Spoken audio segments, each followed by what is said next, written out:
Monsieur le Président, Madame la Ministre, mes chers collègues, l'histoire s'est accélérée en une semaine. Notre débat du mardi dernier a témoigné d'un malaise, il ne faut pas le cacher, de notre interrogation face aux migrations, face à une remise en cause de la construction européenne, mais aussi des modes de régulation pensés par les Européens depuis longtemps, tant pour eux que pour la scène internationale. Et quand l'histoire s'accélère, elle exige la clarification. Le mérite de cette semaine de débat est là.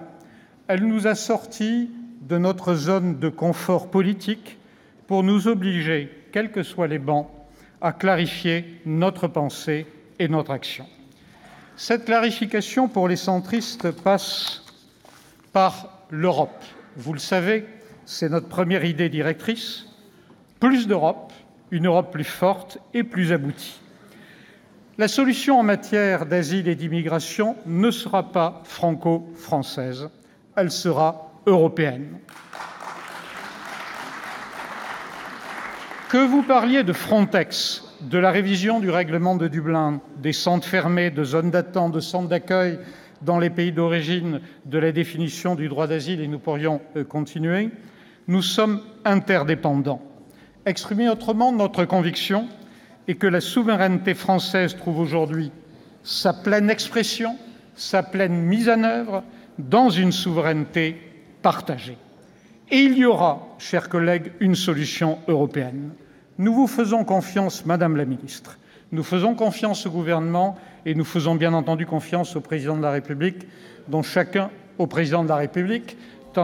sait combien il est moteur sur tous ces sujets dits de construction européenne pour faire aboutir une solution. L'idéal serait un accord européen sur le fond, global à 27 ou 28, admettons-le, probablement inaccessible à l'heure actuelle. La deuxième solution, prévue par les traités européens, serait une coopération renforcée, la fameuse Europe à plusieurs vitesses, avec un premier noyau qui ferait le choix d'aller plus loin en rappelant que le droit d'asile n'est pas soumis à la règle de l'unanimité par le traité de l'Union européenne. La troisième solution, la plus probable et la plus rapide, et celle qui peut être éventuellement justifier des applaudissements, serait celle d'accords intergouvernementaux. Chers collègues, quelle que soit la solution, elle aura une traduction législative. Ce qui me conduit à la deuxième idée directrice de notre groupe, qui est d'analyser le texte qui nous est soumis comme un texte de transition, qui, par sa forte dimension sociétale, aurait mérité de ne pas subir l'usage de la procédure accélérée. La sincérité est autorisée dans cette Assemblée. Nous serons, sans nul doute, saisis assez vite, Madame la Ministre, de notre texte, qui sera alors la 30e réforme depuis 1980. Cette absence de pérennité peut être regrettée. Elle ne nous surprend pas. La solution est en effet à une autre échelle, mais ceci pose aussi une autre question, qui est celle du long terme. Et c'est la troisième idée directrice de notre groupe, le long terme. Notre pays a réagi à des crises successives, notamment en 2015. Le terme de crise n'est plus adapté. Nous affrontons un problème de long terme, des migrations qui ont changé de nature et qui s'inscrivent dans la durée. La réponse aux migrations sera la responsabilité de toute une génération. Nous voterons le texte proposé, même si notre ligne de crête du ni angélisme ni surenchère a connu quelques défaillances.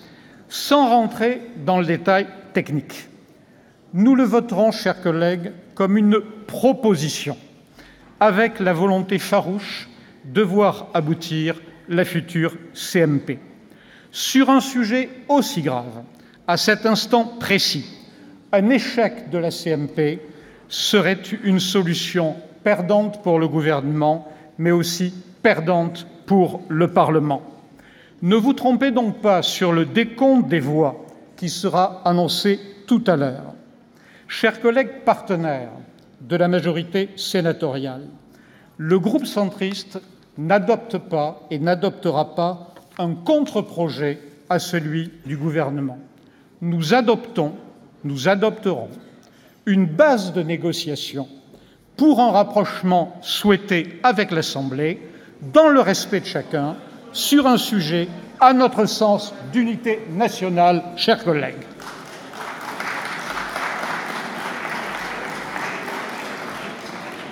Et chers collègues communistes ou socialistes, si nous n'avons pas partagé vos salves d'amendements, nous reconnaissons que vous nous avez posé une très bonne question. Jusqu'où l'adoption de mesures plus restrictives est-elle de nature à redonner confiance à nos concitoyens, à éviter la progression des populismes? Où est la limite qui ferait de nous les otages d'une surenchère permanente? Notre réponse, en particulier sur le droit d'asile, est l'état de droit, pas la morale ou des valeurs non définies, mais bien des règles de droit, précisées au cours des décennies par nos constitutions successives, par des principes fondamentaux à valeur constitutionnelle, par les règles de conventionnalité. C'est la définition même de l'état de droit et notre meilleure garantie face aux peurs et à l'émotion. En vous renouvelant, Madame la Ministre, notre confiance pour nous aider à trouver un accord en CMP, même si les réactions que j'ai pu observer en cet après-midi n'en sont pas forcément un élément facilitateur. Merci à toutes et à tous de votre attention. Merci.